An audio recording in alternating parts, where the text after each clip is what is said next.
eegay warkabigu qaafiyad buu ku socdaa ma ku iri oo meel ma kaamariye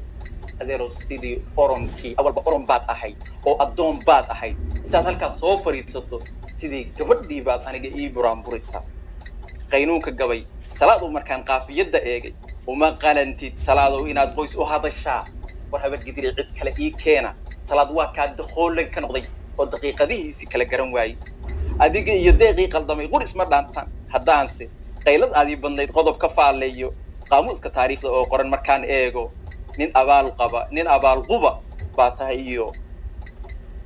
wuxuu yidhi nin abaal quba baa tahay oon wax u qiyaasnay waaye war ninkaas anigu waxaan u sheegtay taariikh iyo libin baan u sheegtay addoon anigu waan ogaa daqiiqadahaas inuusan waxba iigu sheegayn sharmaan haddaaya u afeeftay oo waxaan ku idhi war addoon baad meesha ii soo fadhiisatay muxuu sheegayaa war ma libin buu sheegayaa baan idhi waxba waa kaas waa sheegi waaye wuxuu ka hadlay dagaal iyo xaggan ka dhacay iyo si fiican ii dhegis marka tobankaa daqiiqa kusoo gabaynaya wuxuu yidhi marinkii cadaado ilaa iyo madasha ceeldheer marfac iyo waxaan kaarihii beebe marinayay maalmo hore gumaysiga ninkaan madax garaacayay bal fiiri gabay walba oo la qaato inaan ku gumaysanayay baa lagu soo war habar gidir baa saa yeeshay ma la samayn karaa war qabiil kale waa gumaysanaya dhihi kara ma jira Soomaali aan ka ahayn ma jirteen oo habar gidir gumaystay iyo hiraab oo dhan iyo hawi oo dhan marinkii cadaado ilaa madasha ceeldheer oo madfac iyo waxaan kaarihii beebe marinayay maalmo hore gumaysiga ninkaan madax garaacayay haye murugo iyo ceel weelashii kala madoobaad waa miskiinka halkaa fadhiya adeeradii iyo dadkiisii way wax laga sheekeynayo addoontaydii way wax laga sheekeynayo oo dad intay ismoodeen aniga qoryo ii qaatay oo boqorku maamuli jiray madax garaacay waa suldaankii oo malayga loo tuuri jiray markay madax madoobaan malayga waxaan samayn jiray markii aan xeebta hoobiyood ka kalluumaysanayno nin habar gidira baa cadka inta laga soo geeyay ilaa malaygu hilibku soo raaca baa loo tuuri jiray si ay shabaabta u soo galaanin calad makhluud kaasa marka halka intuu soo fariisto gudaha oo blogger wariyaa ma gabaygii adeerka caaroole maxamed baa tiri cali sharmaaka yiri sharmaaka waa ka profile soo saartay bahadin intaas kugu filan inaad intaad saa dakhoolan u noqotid aad dhahdid gabaygii adeerka oo tiri oo taariikhda meel walba kaga xusan ee la og yahay aad tiri cali sharmaaka cali sharmaakina uu yahay ninka intuu uleeyay aldeera ka eriyay oo markaas uu leeyahay ma jirteen intii talinayaan meel ku noqon maayo intuu xiliyiis iska jaray ka war oo jinka wabigiisa jiirsaday ima qalxad war horta gaalkacayo iyo mudug markaan ka dagaalamayno waa la yaqaanaa gaalkacayo intaad laba keliya soo gashatid baad halkaa habraha iyo ciyaalka ku dagaalantaa anu maxaan idhi marka anigu waxaan idhi guryaha markii aad gashay gumacyo soo tuurtay aaka intaasaa uga soo turugto guryaha markii aad gashay gumacyo soo tuurto gaalkacayo maalintii layshelay geydha ololaysay gabal dhacaba waa anigii goradda kuu laabay gaashaanka waa anigii gubayay reerkiina oo suuga dabada kaa geliyo madfaca kugu garaacayay galaayooska waa adigii u daray kuwii goobka xamar joog arhawiyo waryaa kiilaha miyaadan adiga ahayd carab makhnuud yahow waryaa bal ma jirteen baa habar wacdi ma maqsha werigaas waryaa ma jirteen inaan dhahoba ereygaas ma ahe war reer aadan mahad wiilashaas halkaa idinku gumeeya baa habar wacdi ma maqasha saasi idin gumeeya gabaygu oo adeerkaad tiriyena 2011kii haddaan ku sii daynaya wuxuu yidhi oo suuq dabada kaa geliyo madfaca kugu garaacay galaayooska waa adiga u diray kuwii goobta xamar joogay gablamayay abgaalow maxaa gooyay garabkii waraakiilaha miyaadan adag ahayn 2016 xasan shiikhow markii halkaas September la isgalay oo banaanka gaalkacayood lagaa geliyo dooxooyinka mudul gugu oryoonayo waryaa wuxuu yidhi ma igaagle waa tuuqubnaa madaxyadiinii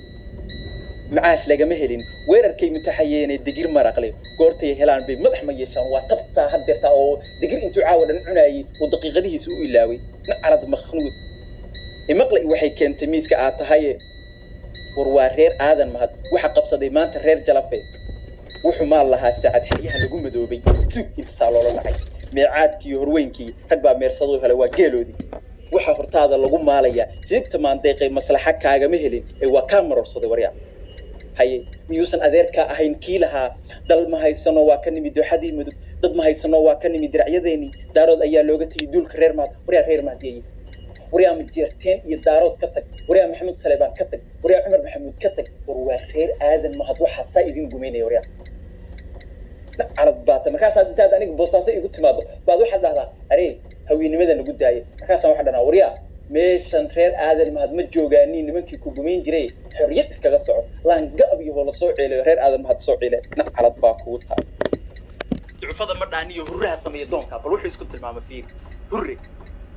damiir laawayaal iyo sokeeyaha dil taqaaniinay rag la diriro oo laa iyo cadowga waa la dagaalay haddii kale danta ay ka dhigin dumar sidiisii nacalad baa kugu tahay daarood ma gaarno inaga naga dixoona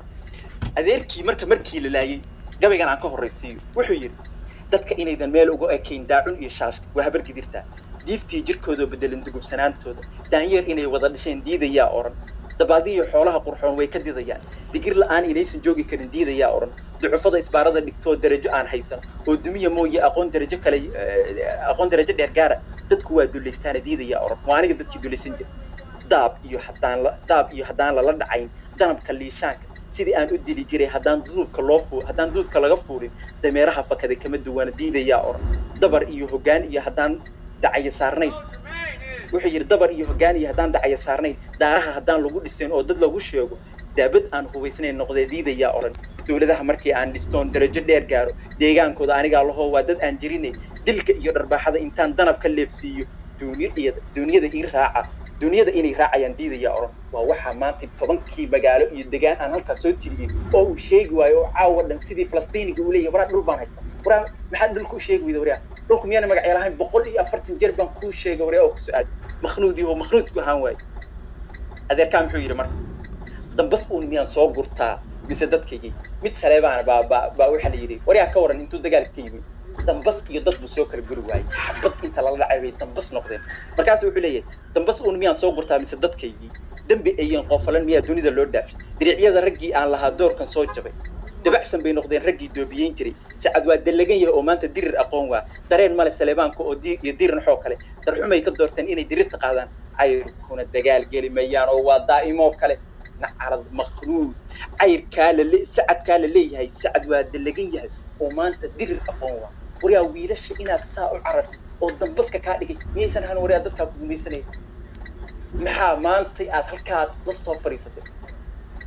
maxaan ku leeyahay waryaa buujuubajaa aniga hayla soo bixinay bal dabaalo wiil bari baad soo gashay baddinkii saasaad u hanfanaysaa oo daqiiqadahaaga u garan waayeysaa mayguna saas u soconayaa caawa dhan carar baad nacalad makhluud waryaa aye gaalkacayo halkaasaan maalin cad kaa saar anaa maamula garoonkeedii anaa maamula miskiinkii wuxuu yidhi googaradda kii lagu aasay bay golaha keenaan waryaa macaydiig baa maanta ku faanaysaa oo googarad lagu aasay waryaa miyuu soo noqon waaye soo anigii lahaa waryaa ciiddayda waataan wuxuu yidhi cidihiina waataan mar buura ciidda ka sifeeyey war miyaanan halkaa maalin baaba idinka dhigan haye oo wisil iyo cadaado aanan ka soo hadlayno ciidankaygu ka dhigay haye markii dambena maxaa dhahdeen arey xale wixii dhacay ka ilaawa oo waxa weeye meeshaas noo imaado maxaan idin magaaladaasaan hagaajinayaa master plan baan u samaynayaa every strategic place-na anaa iskale baan ku adigana xaafad halkaa gooni ah oo waxay tahay loo doqoolan tago halkaas